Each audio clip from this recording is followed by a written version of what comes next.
जय हिंद दोस्तों, स्वागत है आपका एग्जाम पार यूट्यूब चैनल में। आज की क्लास में आप सभी के लिए लेकर आए हैं हिंदी साहित्य में और हिंदी व्याकरण में बहुत ही महत्वपूर्ण क्वेश्चन आंसर।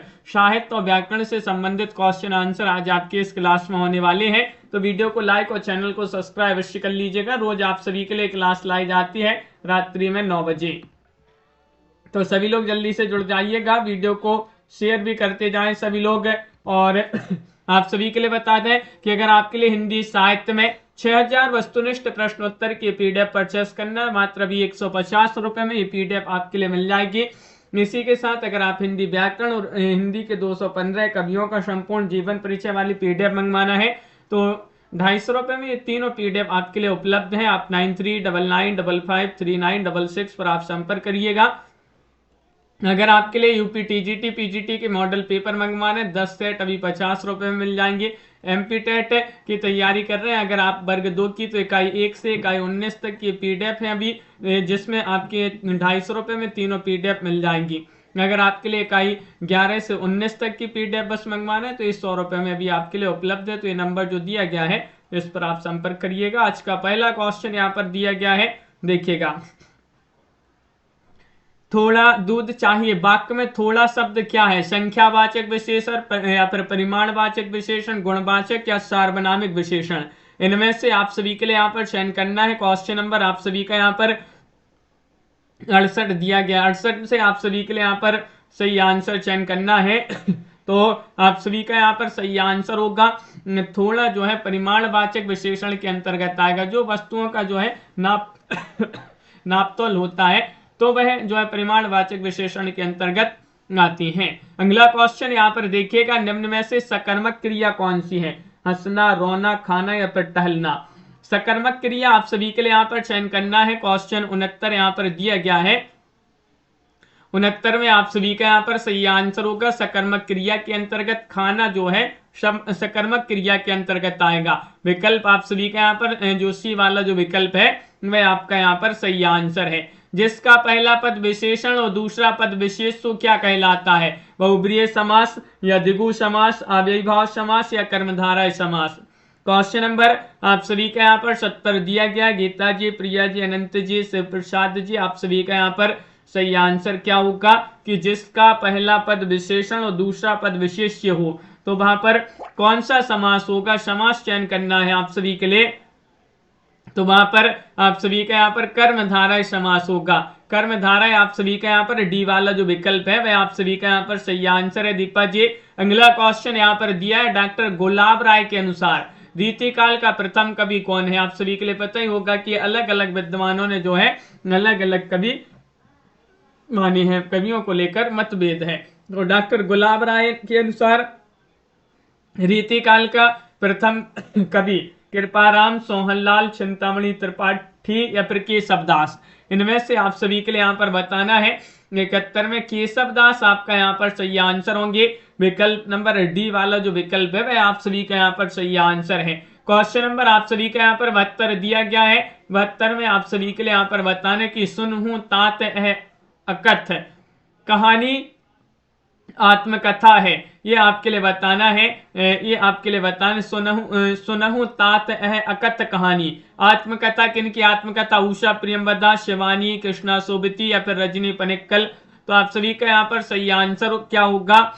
क्वेश्चन नंबर 72 में आप सभी का यहाँ पर सही आंसर है आत्मकथा है शिवानी। शिवानी जो है वह आप सभी का यहाँ पर सही आंसर। नई नई रचनाएं भी आपके लिए यहाँ पर पढ़ने के लिए मिलेंगी। क्वेश्चन आप सभी का यहाँ पर 73 दिया गया, ताप के ताए हुए दिन के लिए किसे साहित्य अकादमी पुरस्कार मिला है? त्रिलोचन, कुंवर नारायण, जानकी वल्लभ शास्त्री और शिवपूजन सहाय? क्या होगा आप सभी का सही आंसर? ताप के ताए हुए दिन के लिए किसे साहित्य अकादमी पुरस्कार मिला, यानी कि इस रचना पर साहित्य अकादमी पुरस्कार मिला है। ये रचना किनकी है? तो आप सभी का यहाँ पर सही आंसर है कि रचना मानी जाती है त्रिलोचन जी की। त्रिलोचन जी जो है वह आप सभी का यहाँ पर सही आंसर, ये वाला विकल्प आप सभी का यहाँ पर सही आंसर है। अगला क्वेश्चन यहाँ पर देखिएगा। क्वेश्चन नंबर आप सभी का यहाँ पर दिया गया 74वां क्वेश्चन है कि बाग देवी की कांस्य प्रतिमा किस पुरस्कार में प्रदान की जाती है? साहित्य अकादमी पुरस्कार में, ज्ञानपीठ पुरस्कार में, व्यास सम्मान में, सलाहकार सम्मान में ये आप सभी के लिए यहाँ पर चयन करना है। क्या होगा सही आंसर? समरजीत जी, राधा जी, अर्चना जी, आप सभी का यहाँ पर सही आंसर है। बागदेवी की कांस्य प्रतिमा किस पुरस्कार में प्रदान की जाती है?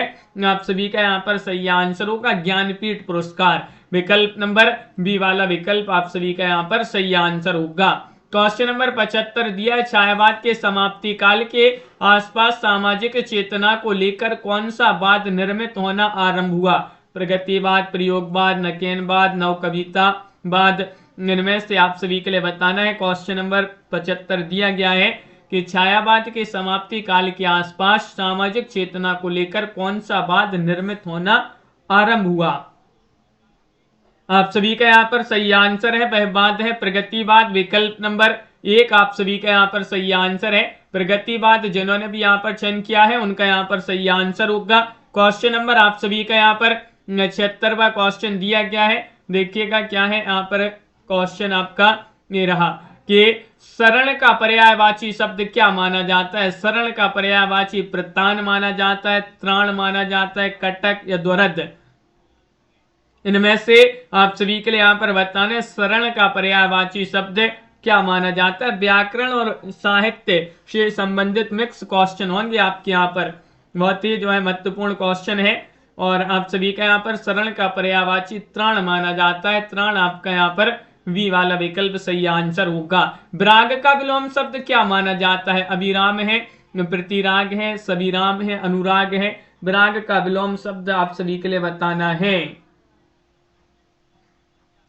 विराग का विलोम आप सभी के लिए यहाँ पर चयन करना है। क्वेश्चन नंबर आप सभी का यहाँ पर 76 दिया गया है और 76 में आप सभी का अनुराग माना जाता है। विलोम पूछा गया है विराग का अनुराग। अगला क्वेश्चन यहाँ पर दिया गया है। क्वेश्चन नंबर आप सभी का यहाँ पर 77वां क्वेश्चन है। जो 2 बार जन्म लेता है क्या कहलाता है? ध्वज कहलाता है या फिर अद्विज कहलाता है, शंभु या फिर जरायुज कहलाता है? इनमें से आप सभी के लिए चयन करना है। जो 2 बार जन्म लेता है उसे क्या कहते हैं? एक शब्द में आंसर आप सभी के लिए यहाँ पर बताना है। तो आप सभी का यहाँ पर सही आंसर है कि उसे ध्वज कहा जाता है। ध्वज आप सभी का यहाँ पर ये वाला विकल्प आप सभी का यहाँ पर सही आंसर होगा।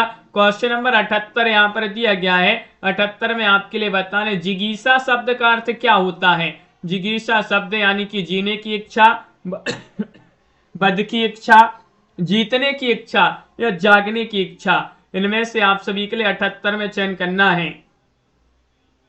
जिगीषा शब्द का अर्थ क्या होता है ये आप सभी के लिए यहाँ पर बताना है। क्वेश्चन नंबर 78 में तो आपका यहाँ पर सही आंसर है जीतने की इच्छा के लिए क्या कहेंगे? जिगीषा कहा जाता है। सी वाला विकल्प आप सभी का यहाँ पर सही आंसर होगा। अगला क्वेश्चन यहाँ पर देखिएगा। क्वेश्चन नंबर आप सभी का यहाँ पर 79वां क्वेश्चन यहाँ पर दिया गया है। नीचे दिए गए शब्दों में तद्भव शब्द कौन सा है? तद्भव आपके लिए बताने पंख, पपीता, इनमें से कोई नहीं, अचार। इनमें से आप सभी लोग बताइएगा कौन सा विकल्प आपका यहाँ पर सही आंसर है। चयन करिएगा। क्वेश्चन यहाँ पर महत्वपूर्ण दिया गया। नीचे दिए गए शब्दों में तद्भव शब्द आप सभी के लिए चयन करना है। तो पंख आप सभी का यहाँ पर सही आंसर है। विकल्प नंबर ए वाला जो विकल्प है वह आप सभी का यहाँ पर सही आंसर होगा। पंख जिन्होंने भी यहाँ पर बताया है उनका यहाँ पर सही आंसर। अगला क्वेश्चन यहाँ पर देखिएगा। क्वेश्चन नंबर 80 है। रात हुई तारे निकले वाक्य किस प्रकार का है? रात हुई तारे निकले सरल वाक्य है, मिश्र वाक्य है, संयुक्त वाक्य है, इच्छावाचक वाक्य है।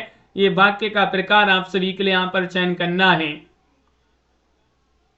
80वां क्वेश्चन यहाँ पर दिया गया है और 80 में आप सभी का यहाँ पर सही आंसर है। ये संयुक्त वाक्य के अंतर्गत आएगा।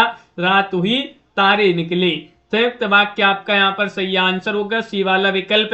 अगला क्वेश्चन यहाँ पर दिया गया है। क्वेश्चन नंबर आप सभी का यहाँ पर 81 है कि इनमें से दुष्यंत कुमार का गजल संग्रह बताना है। एक कंठ विस्पाई, आवाजों के घेरे, साय में धूप, सूर्य का स्वागत। दुष्यंत कुमार का गजल संग्रह आप सभी के लिए यहाँ पर बताना है कौन सा माना जाता है।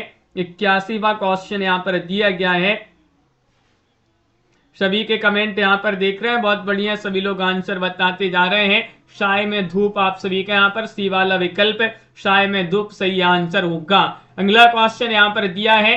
क्वेश्चन नंबर आप सभी का यहाँ पर 82वां क्वेश्चन है। कि जखन छोटो छिलम है राजा राम मोहन राय की जीवनी है, या फिर ईश्वर चंद्र विद्यासागर की आत्मकथा है, या रविन्द्रनाथ टैगोर की आत्मकथा है, या सत्यजीत राय की आत्मकथा है। 82वां क्वेश्चन, जखन छोटो छिलम है, इनमें से आप सभी के लिए बताना है कौन सा विकल्प आप सभी का यहाँ पर सही आंसर होगा। 82वां क्वेश्चन है और आप सभी का यहाँ पर सही आंसर है कि जो सत्यजीत रे हैं या सत्यजीत राय जी हैं उन्हीं की आत्मकथा मानी जाती है। विकल्प आप सभी का यहाँ पर डी वाला जो विकल्प है वह आपका यहाँ पर सही आंसर है। इनमें से रस नहीं है, कौन सा रस नहीं है? श्रृंगार रस, माधुर्य रस, हास्य रस, वीर रस, इनमें से आप सभी लोग बताइएगा कौन सा रस नहीं है। 83वां क्वेश्चन यहाँ पर दिया गया है और 83 में आप सभी का यहाँ पर सही आंसर होगा। यहाँ पर माधुर्य जो है रस के अंतर्गत नहीं आएगा, ये विकल्प नंबर बी वाला विकल्प आप सभी का यहाँ पर ये रस नहीं, बाकी श्रृंगार है, हास्य, वीर है, ये सब रस के अंतर्गत आते हैं, माधुर्य नहीं आता। अगला क्वेश्चन यहाँ पर दिया गया है, क्वेश्चन नंबर आप सभी का यहाँ पर 84 है। आचार्य वामन के अनुसार रीति का भेद कौन सा? माधुर्य है, ओज है, वैदर्भी है, इनमें से कोई नहीं है, बताइए। आचार्य वामन के अनुसार बताना रीति का भेद कौन सा है।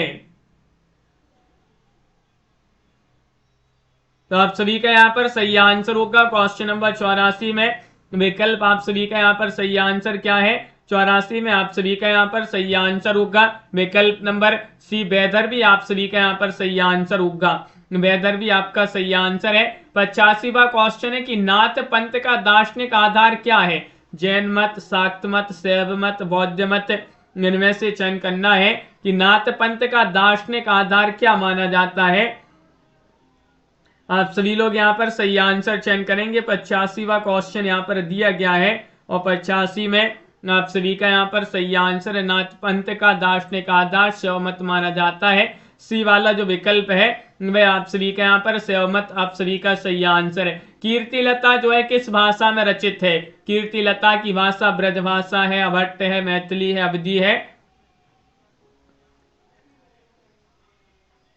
क्वेश्चन नंबर 86 में आप सभी के लिए यहाँ पर चयन करना है कीर्तिलता जो रचना है किस भाषा में रचित है। कीर्तिलता के रचनाकार मैथिली विद्यापति माने जाते हैं। कीर्तिलता, कीर्ति पताका, पदावली जो है महत्वपूर्ण रचना मानी जाती है और कीर्तिलता की भाषा तो अभट्ट है। विकल्प आप सभी के यहाँ पर बी वाला विकल्प सही आंसर है। हिंदी में कितनी उपभाषाएं हैं? उपभाषाएं 2, 3, 4, 5, इनमें से आप सभी के लिए बताना है हिंदी में कितनी उपभाषाएं हैं। क्वेश्चन नंबर 87 यहाँ पर दिया गया है और 87 में आप सभी का यहाँ पर सही आंसर हिंदी में उपभाषाएं 5 हैं। 5 आप सभी का यहाँ पर सही आंसर होगा। विकल्प नंबर डी वाला जो विकल्प है वह आप सभी का यहाँ पर सही आंसर। अगला क्वेश्चन यहाँ पर देखिएगा, क्वेश्चन आप सभी का यहाँ पर 88 है कि स्थायी रस और स्थायी भाव की दृष्टि से कौन सा विकल्प सही है? विभत्स का जुगुप्सा, शांत का शोक, हास्य का उत्साह, श्रृंगार का विस्मय, इनमें से चयन करना है। रस और स्थायी भाव की दृष्टि से कौन सा विकल्प है सही सुमिलित है? तो विभत्स का जुगुप्सा स्थायी रस जो है स्थायी भाव माना जाता है। विकल्प आपका एक सही आंसर। शांत का निर्वेद होगा, हास्य का हास्य है, श्रृंगार का रति है, तो ये वाला विकल्प आप सभी का यहाँ पर सही आंसर होगा। क्वेश्चन नंबर आप सभी का यहाँ पर 89 मैथिली का क्षेत्र नहीं है। मैथिली का क्षेत्र दरभंगा, पूर्णिया, गोरखपुर, मधुबनी नहीं बताना है, बताइएगा। मैथिली का क्षेत्र नहीं आप सभी के लिए 89 में चयन करना है, तो आप सभी का यहाँ पर सही आंसर होगा 89 में गोरखपुर मैथिली का क्षेत्र नहीं माना जाता है गोरखपुर। सी वाला विकल्प आप सभी का यहाँ पर सही आंसर है। गोरखपुर मैथिली का क्षेत्र नहीं माना जाता है। अगला क्वेश्चन यहाँ पर दिया गया 90वां क्वेश्चन है, लोग हैं लागी कवित्त बनावत, मोही तो मेरे कवित्त बनावत, ये उक्ति किसकी मानी जाती है? बताइएगा। घनानंद बिहारी, केशवदास, तुलसीदास, इनमें से आप सभी के लिए बताना है। शेयर करते जाइएगा क्लास को, बहुत ही कम लोग जुड़े हैं, क्या बात है। क्वेश्चन नंबर 90 में लोग हैं लागी कवित्त बनावत, मोही तो मेरे कवित्त बनावत, ये पंक्ति उक्ति घनानंद जी जो है उन्हीं की उक्ति मानी जाती है। ये वाला विकल्प आप सभी का यहाँ पर सही आंसर है। पश्चिमी हिंदी की बोली आप सभी के लिए यहाँ पर बताने कौन सी है। गढ़वाली है, मारवाड़ी है, अवधी है, कन्नौजी है। पश्चिमी हिंदी के अंतर्गत कौन सी बोली आती है 91 में, आप सभी के लिए यहाँ पर चयन करना है। तो आप सभी का यहाँ पर सही आंसर 91 में कन्नौजी सही आंसर होगा। डी वाला जो विकल्प है कन्नौजी, वह आप सभी का यहाँ पर सही आंसर होगा पश्चिमी हिंदी के अंतर्गत। ठा जो है, ठा का उच्चारण स्थान आपके लिए बताना है। तालु माना जाता है, कंठ माना जाता है, दंत माना जाता है या मूर्धन्य माना जाता, मूर्धा, इनमें से आप सभी लोग बताइएगा। ठा वर्ण का उच्चारण स्थान आप सभी के लिए चयन करना है। क्वेश्चन नंबर 92 है और 92 में आप सभी का ठा का मूर्धा आप सभी का यहाँ पर सही आंसर है। विकल्प आप सभी का यहाँ पर जो डी वाला विकल्प है मूर्धा, वह आप सभी का यहाँ पर सही आंसर होगा। 93वां क्वेश्चन यहाँ पर दिया गया है। 93वां क्वेश्चन, विकलांग श्रद्धा का दौर के निबंधकार कौन है। विकलांग श्रद्धा का दौर प्रभाकर माचबे है, विद्यानिवास मिश्र, हरिशंकर परसाई, कुबेर नाथ राय, इनमें से आप सभी लोग चयन करिएगा। विकलांग श्रद्धा का दौर के निबंधकार कौन माने जाते हैं। क्वेश्चन नंबर 93 यहां पर दिया गया है और आप सभी का यहाँ पर सही आंसर हरिशंकर परसाई जो है। हरिशंकर परसाई जी जो है एक व्यंग्यकार के रूप में हिंदी साहित्य में जाने जाते हैं। व्यंग्यकार हरिशंकर परसाई, इनमें से कौन सा कवि भारतेंदु मंडल के नहीं माने जाते हैं। इनमें से चयन करना, रामनेश त्रिपाठी, प्रताप नारायण मिश्र, प्रेमगंज जी या फिर जगमोहन सिंह, इनमें से आपके लिए बताना है कौन सा कवि भारतेंदु मंडल का कवि नहीं माना जाता है। क्वेश्चन नंबर 94 यहाँ पर आपका दिया गया है और 94 में आप सभी का यहाँ पर सही आंसर है। यहाँ पर रामनेश त्रिपाठी भारतेंदु मंडल के अंतर्गत नहीं आते। प्रताप नारायण मिश्र, प्रेमगंज, जगमोहन सिंह, ये जो है सभी भारतेंदु मंडल के कवि माने जाते हैं। क्वेश्चन नंबर 95 है, जो आदमी जिस समाज का है उसके व्यवहारों का कुछ असर समाज पर जरूर पड़ता है। ये किस प्रकार का वाक्य है। सरल वाक्य है, संयुक्त वाक्य है, मिश्र वाक्य है, यह निषेध वाचक वाक्य है। जो आदमी जिस समाज का है उसके व्यवहारों का कुछ असर समाज पर जरूर पड़ता है, किस प्रकार का वाक्य है, ये आप सभी के लिए यहाँ पर चयन करना है। तो सही आंसर होगा ये मिश्र वाक्य के अंतर्गत आएगा। विकल्प नंबर सी वाला जो विकल्प है वह आप सभी का यहाँ पर सही आंसर है, मिश्र वाक्य। अशुद्ध शब्द आप सभी के लिए यहाँ पर चयन करना है। क्वेश्चन नंबर 46 में 25, 41 या फिर 29 या फिर 91, बताइएगा कौन सा शब्द अशुद्ध है। अशुद्ध आप सभी के लिए यहाँ पर चयन करना है। 96वां क्वेश्चन यहाँ पर दिया गया है और आप सभी का सही आंसर है 41। विकल्प आप सभी का यहाँ पर ये वाला जो विकल्प है वह आप सभी का यहाँ पर नहीं, बी वाला विकल्प सही आंसर होगा। बी वाला विकल्प आप सभी का यहाँ पर सही आंसर है। बहुत बढ़िया। विकल्प नंबर 2 जिन्होंने भी चयन किया है उनका यहाँ पर सही आंसर है। अगला क्वेश्चन 41 नहीं होगा, 41 होगा, 41। अगला क्वेश्चन है क्वेश्चन नंबर 97 है। विकल्पों में से कौन सा विकल्प ओज गुण का व्यंजक नहीं है। इनमें से आप सभी के लिए बताना, ओज गुण का व्यंजक नहीं आपके लिए चयन करना है। इनमें से कौन सा विकल्प होगा सही आंसर। संयुक्ताक्षरों का आधिक्य, समास का बाहुल्य या फिर टा वर्ग का काप अधिक प्रयोग या फिर विवत्स रस की प्रधानता, इनमें से आपके लिए यहाँ पर चयन करना है। तो आप सभी का यहाँ पर 97 में समास का बाहुल्य आपका बी वाला जो विकल्प है वह आप सभी का यहाँ पर सही आंसर होगा। क्वेश्चन नंबर आप सभी का 98 है।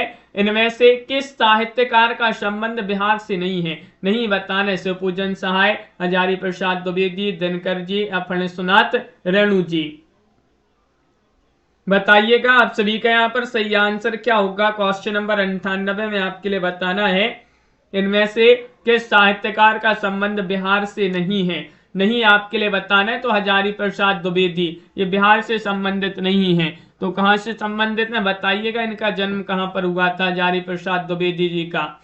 क्वेश्चन नंबर आप सभी का यहाँ पर दिया गया 99वां क्वेश्चन है। सचमुच अमीरी की कब्र पर पनपी हुई गरीबी बड़ी ही जहरीली होती है, कथन का संबंध है। बताइएगा कहानी का प्लॉट, पूस की रात, कफन या फिर महुए का पेड़। सचमुच अमीरी की कब्र पर पनपी हुई गरीबी बड़ी ही जहरीली होती है। कथन का संबंध आप सभी के लिए यहाँ पर बताना है। तो सही आंसर है कहानी का प्लाट। आपका यहाँ पर ये वाला जो विकल्प है वह आप सभी का यहाँ पर सही आंसर होगा।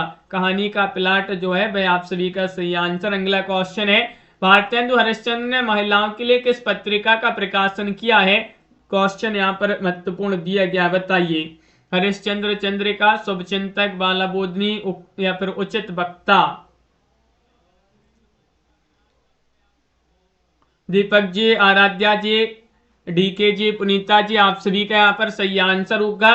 भारतेंदु हरिश्चंद्र ने महिलाओं के लिए किस पत्रिका का प्रकाशन किया है? तो सही आंसर है बालाबोधनी। सी वाला विकल्प आप सभी का यहाँ पर सही आंसर है। बालाबोधनी आपका सही आंसर होगा। क्वेश्चन नंबर 1 दिया गया है यहाँ पर, देखिए कि मॉरीशस का प्रेमचंद किसे कहा जाता है? मॉरीशस का प्रेमचंद मूली को, अभिमन्यु अनंत को या फिर बिहारी बेखबर को, दीपचंद बिहारी को? क्वेश्चन नंबर आप सभी का यहाँ पर महिमा जी, किरण जी यहाँ पर दिया गया है 1। मॉरीशस का प्रेमचंद किसे कहा जाता है? तो आप सभी का सही आंसर है अभिमन्यु अनंत जो है उन्हीं को मॉरीशस का प्रेमचंद कहा जाता है। बी वाला विकल्प आप सभी का यहाँ पर सही आंसर है।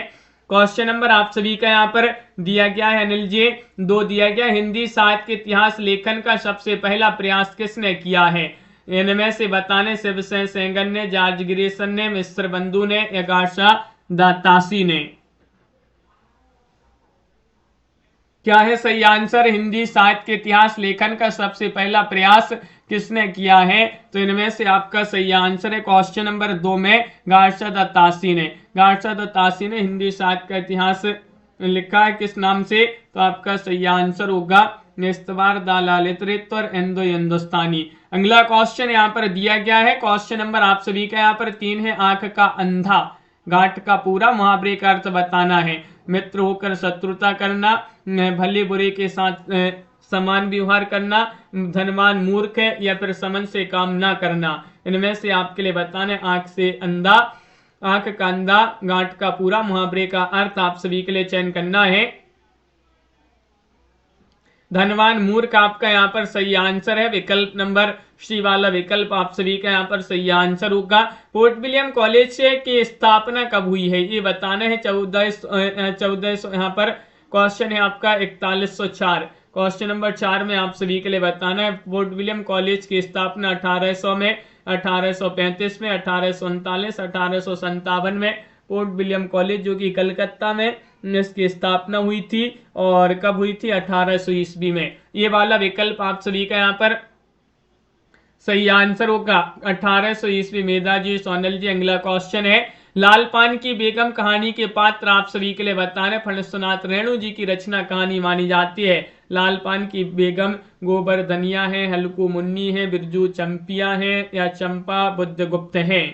इनमें से क्वेश्चन नंबर 5 में आप सभी के लिए आंसर बताना है और आप सभी का यहाँ पर उपेंद्र जी, बिरजू चंपिया आपका सही आंसर होंगे। यहाँ पर लाल पान की बेगम कहानी के पात्र विकल्प नंबर सी आप सभी का यहाँ पर सही आंसर होगा।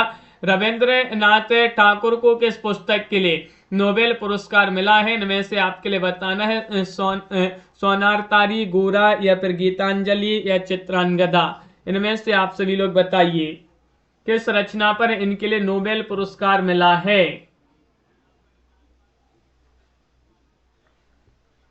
तो आप सभी का यहाँ पर मोनिका जी सही आंसर होगा। गीतांजलि एक रचना है, उसी के लिए जो है गीतांजलि पुस्तक के लिए नोबेल पुरस्कार दिया गया है। क्वेश्चन नंबर आप सभी का यहाँ पर 7 दिया है। खालसा पंथ के संस्थापक आप सभी के लिए बताने गुरु नानक है, गुरु गोविंद सिंह है, गुरु तेग बहादुर है, गुरु अर्जुन सिंह है? क्वेश्चन नंबर 7 में खालसा पंथ के संस्थापक बताइएगा। वीडियो को लाइक भी आप सभी लोग करते जाइएगा। जिन्होंने अभी तक वीडियो को लाइक और शेयर नहीं किया है, रोज आप सभी के लिए क्लास रात्रि में 9 बजे लाई जाती है और खालसा पंथ के प्रवर्तक संस्थापक पूछा है तो यहाँ पर आपका गुरु गोविंद सिंह है। आपका यहाँ पर सही आंसर है विकल्प नंबर बी वाला विकल्प है, गुरु गोविंद सिंह है। महादेव वर्मा की गद्य कृति नहीं बताने आप सभी के लिए नहीं बताइएगा। अतीत के चलचित्र, माटी की मूर्तें, पथ के साथी, स्मृति की रेखाएं? पूनम कुमारी जी आप सभी का यहाँ पर बलदेव जी सही आंसर क्या होगा? इस पीडीएफ में हिंदी साहित्य के 6000 वस्तुनिष्ठ प्रश्न है, मात्र 150 रुपए में पीडीएफ अभी आपके लिए मिल जाएगी। नंबर स्क्रीन पर दिया गया है, आप संपर्क करिएगा। महादेव वर्मा की गद्य कृति नहीं है तो स्मृति की रेखाएं, स्मृति की रेखाएं आप सभी का यहाँ पर डी वाला विकल्प सही आंसर होगा। क्वेश्चन नंबर आप सभी का यहाँ पर 9 दिया गया है। 9वां क्वेश्चन यहाँ पर देखते हैं क्या दिया गया है कि मैं नीर भरी दुख की बदली कविता किस काव्य संग्रह में संकलित है। क्वेश्चन नंबर 9 में निहार में है या फिर दीपशिखा, रश्मि या फिर यामा में संकलित है। मैं नीर भरी दुख की बदली,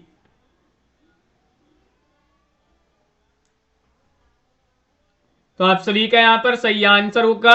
क्वेश्चन नंबर 9 में सुरेश जी यामा आप सभी का सही आंसर है। यामा ज्ञानपीठ पुरस्कार मिला यामा रचना के लिए महादेव वर्मा को।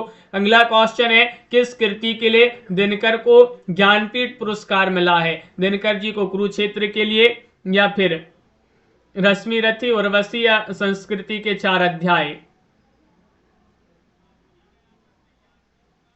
क्वेश्चन नंबर आप सभी का यहाँ पर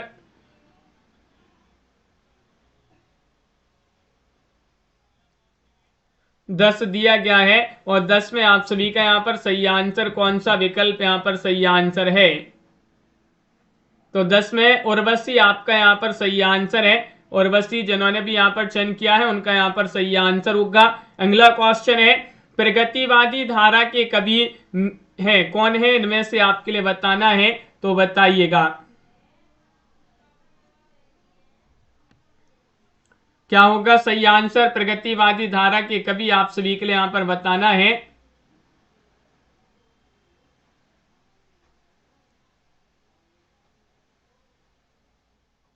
तो सही आंसर केदारनाथ अग्रवाल आपका यहां पर सही आंसर है। बी वाला विकल्प आपका यहां पर सही आंसर है। नाटक जारी है के रचनाकार कौन माने जाते हैं। नाटक जारी है, तो आप सभी का यहाँ पर सही आंसर क्या होगा। नाटक जारी है के रचनाकार आप सभी के लिए यहाँ पर बताना है। हाँ, उस प्रश्न को अभी देख लेते हैं एक बार उपेंद्र जी। तो नाटक जारी है के रचनाकार कौन है, ये आप सभी के लिए यहाँ पर क्वेश्चन नंबर 12 में सही आंसर बताना है। 12 में आप सभी का सही आंसर लीलाधर जगुड़ी जी जो है वह आपका यहाँ पर सही आंसर है। नाटक जारी है तृप्ति जी, संजीव जी, लीलाधर जगुड़ी। कौन है यहाँ पर बताने फिल्म एवं पटकथा लेखन से जुड़े नहीं है। राजेश जोशी, शरद जोशी, अमृतलाल नागर, जगदीश नारायण चौबे। इनमें से आपके लिए बताना है कौन नाटक फिल्म एवं पटकथा लेखन से जुड़े नहीं है। इनमें से आपके लिए बताना है क्वेश्चन नंबर 13 में। तो आपका सही आंसर है कंचन जी, जगदीश नारायण चौबे जो है वह आपका सही आंसर होंगे। विकल्प नंबर डी आप सभी का यहाँ पर सही आंसर है। नकेनवाद के अंतर्गत आने वाले कवियों में नहीं है। नकेनवाद के अंतर्गत 3 कवि आते हैं। कौन कौन आते हैं, कौन नहीं आता है यहाँ पर नहीं बताना है। नलन विलोचन शर्मा, केदारनाथ सिंह, केसरी कुमार, नरेश जी। तो आप सभी का यहाँ पर सही आंसर है। नकेनवाद के अंतर्गत नलन विलोचन शर्मा, केसरी कुमार और केदार नहीं आते हैं, नरेश आते हैं। तो बी वाला विकल्प आपका यहाँ पर सही आंसर है। तो बी वाला विकल्प सही आंसर देखिए, नलन विलोचन, केसरी कुमार और नरेश जी, इनके जो है नाम के प्रथम अक्षर को लेकर नकेनवाद जो है नकेनवाद शब्द बना है, नकेन। तो इसी के जो है ये 3 आते हैं। विष के दांत कहानी का पात्र नहीं है। कौन नहीं है, सैन साहब, मालती, खोखा या मदन। इनमें से आपके लिए बताना है विष के दांत कहानी का पात्र नहीं है। आप सभी के लिए चयन करना है। तो आपका सही आंसर मालती नहीं है, इसके पात्र विकल्प नंबर बी वाला विकल्प सही आंसर है। प्रेमचंद और उनका युग के लेखक कौन माने जाते हैं। अमृत राय हैं, शिवरानी देवी हैं या फिर रामविलास शर्मा या नामवर सिंह। इनमें से आपके लिए यहाँ पर चयन करना है कौन सा विकल्प आपका सही आंसर है। प्रेमचंद और उनका युग के लेखक कौन है। तो आप सभी का यहाँ पर है पूछा रामविलास शर्मा, आप सभी का यहाँ पर सही आंसर है। शी वाला विकल्प है प्रेमचंद और उनका युग रामविलास शर्मा। मार्क्सवादी आलोचक कौन नहीं है, इनमें से आपके लिए बताना नहीं चयन करना है क्या होगा सही आंसर। मार्क्सवादी आलोचक नहीं बताना है, तो आप सभी का यहाँ पर नंद दुलारे वाजपेयी मार्क्सवादी आलोचक के रूप में नहीं जाने जाते हैं, नंद दुलारे वाजपेयी। यहाँ पर आपका महादेव वर्मा की रचना माटी की मूर्ति नहीं है, सुधार लीजिएगा इसको, बी वाला विकल्प जो है माटी की मूर्ति महादेव वर्मा की रचना नहीं बताना है। अगला क्वेश्चन यहाँ पर देखिएगा, क्वेश्चन नंबर आप सभी का यहाँ पर दिया गया है, कौन सा है? पंडित बिरजू महाराज का संबंध किस घराने से है? पंडित बिरजू महाराज, इनका संबंध आप सभी के लिए बताने किस घराने से है, चयन करिएगा। क्वेश्चन यहां पर महत्वपूर्ण दिया गया है।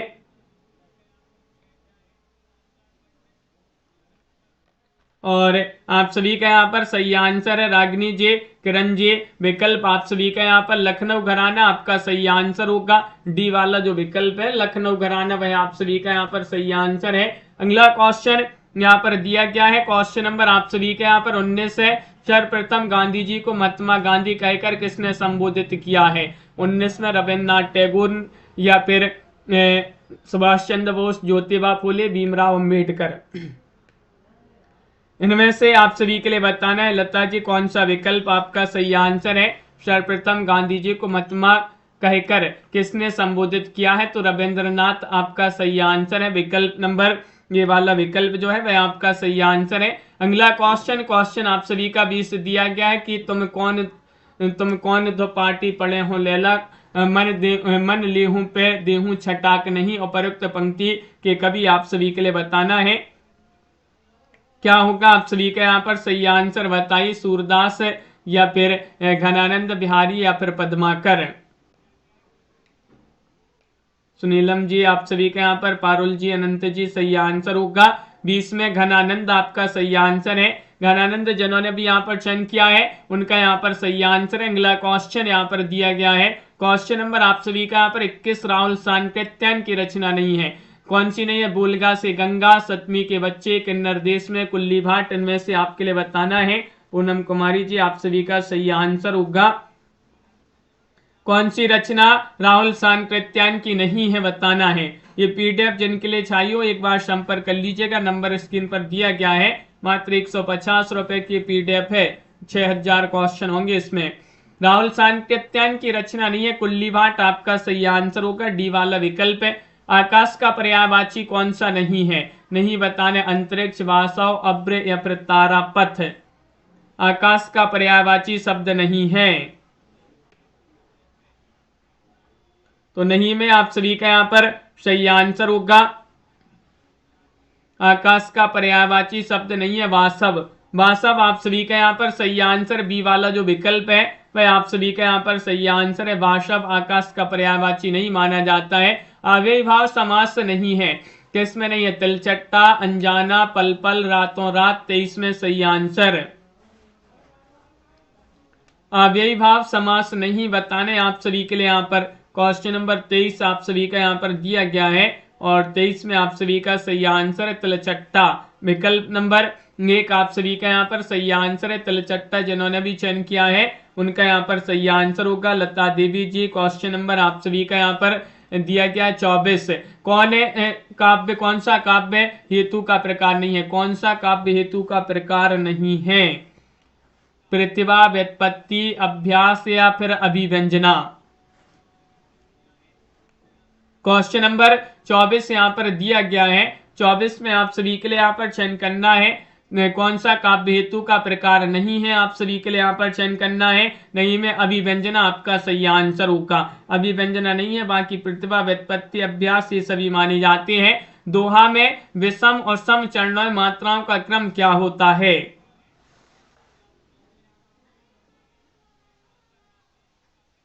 बताइएगा। दोहा में विषम और सम चरणों में मात्राओं का क्रम क्या होता है? ये आपके लिए बताना है। 13 11, 15 13, 12 7 या फिर 14 10। इनमें से आपका यहाँ पर 13 11 सही आंसर होगा, ये वाला जो विकल्प है 13 11 भाई आप सभी का यहाँ पर सही आंसर है। अगला क्वेश्चन है, अनुभाव के प्रकार बताने कौन कौन से? स्तंभ और स्वेद है या फिर स्थायी और अस्थायी है, कायिक और सात्विक है, आलंबन और उद्दीपन है। अनुभाव जो है आपने पढ़े होंगे, अनुभाव के प्रकार आप सभी के लिए यहाँ पर इनमें से चयन करना है। अनुभाव के 4 प्रकार होते हैं, 4 प्रकार आपने पढ़े होंगे, तो कौन से हैं इनमें से कोई 2 प्रकार बताना है। तो कायिक और सात्विक सही आंसर होगा।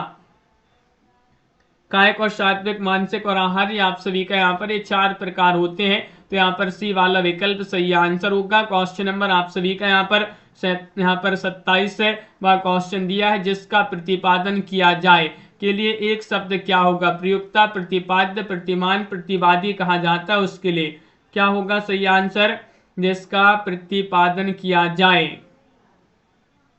27वां क्वेश्चन यहाँ पर दिया गया है और 27 में आपका सही आंसर उसे कहा जाता है प्रतिपाद्य, जिसका प्रतिपादन किया जाए उसे प्रतिपाद्य कहा जाता है। क्वेश्चन नंबर 28 है, रमणीयता के आधार पर काव्य के भेद बताना है।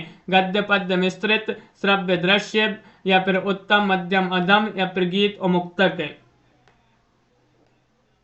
रमणीयता के आधार पर वाक्य के भेद आप सभी के लिए बताने, कौन से वाक्य के भेद है, इनमें से आपका सही आंसर है कि उत्तम, मध्यम, अधम। आप सभी के यहाँ पर जो सी वाला विकल्प है वह आपका यहाँ पर सही आंसर सी वाला विकल्प है। अगला क्वेश्चन यहाँ पर देखिएगा, क्वेश्चन नंबर आप सभी का यहाँ पर 29वां क्वेश्चन है कि राजभाषा आयोग का गठन कब हुआ है, बताइए। तो बताइएगा उपेंद्र जी, जो है वह क्वेश्चन का पेज का आखिरी क्वेश्चन रहता है, तो इस कारण जो है पूरा जो है ऊपर उस क्वेश्चन को खिसकाएंगे तो वो आंसर दिख जाता है। इस कारण आप जो है वहां पर जब चैट जो है बंद कर दिया करें तो क्वेश्चन आपका पूरा दिखेगा। चैट अपन ओपन करे रहते हैं तो वो स्क्रीन छोटी हो जाती है, इस कारण जो है आपके लिए पूरे विकल्प नहीं दिखते होंगे। राजभाषा आयोग का गठन कब हुआ है, तो आपका सही आंसर 1955 में। 1955 में आप सभी का यहाँ पर सही आंसर बी वाला विकल्प जो है वह आपका सही आंसर होगा। ओम प्रकाश वाल्मीकि द्वारा रचित जूठन गद्य की कौन सी विधा मानी जाती है। कहानी है, उपन्यास है, आत्मकथा है, या फिर ललित निबंध है, बताइए। इनमें से आप सभी के लिए चयन करना है कौन सा विकल्प आप सभी का यहाँ पर सही आंसर होगा।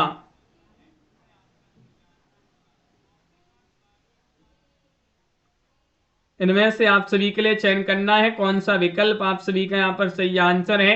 क्वेश्चन नंबर 30 है और 30 में आपका यहाँ पर सही आंसर होगा विकल्प आप सभी का यहाँ पर आत्मकथा आपका सही आंसर है। सी वाला जो विकल्प है वह आपका सही आंसर है। हरी घास पर क्षण भर काव्य कृति किनकी मानी जाती है। हरी घास पर क्षण भर ये रचना जो है ये रचना मानी जाती है केदारनाथ अग्रवाल, अशोक वाजपेयी, रघुवीर सहाय, अज्ञे जी की रचना है।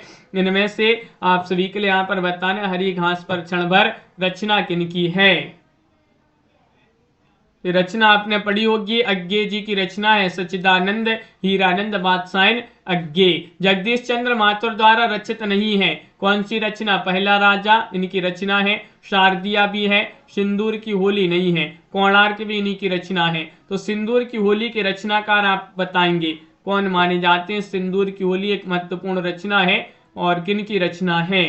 क्वेश्चन नंबर आप सभी का यहाँ पर 33 है, रामनेश त्रिपाठी द्वारा रचित खंड काव्य नहीं है, तो बताइएगा झंकार, मिलन, पथिक या स्वप्न। इनकी मानसी भी एक रचना जो कि फुटकर कविताओं का संग्रह मानसी। मिलन, पथिक, मानसी, स्वप्न ये 4 रचना बहुत ही प्रसिद्ध हैं रामनेश त्रिपाठी जी की, जिसमें खंड काव्य में मिलन, पथिक और स्वप्न है, झंकार नहीं है। तो विकल्प नंबर 1 आपका सही आंसर होगा।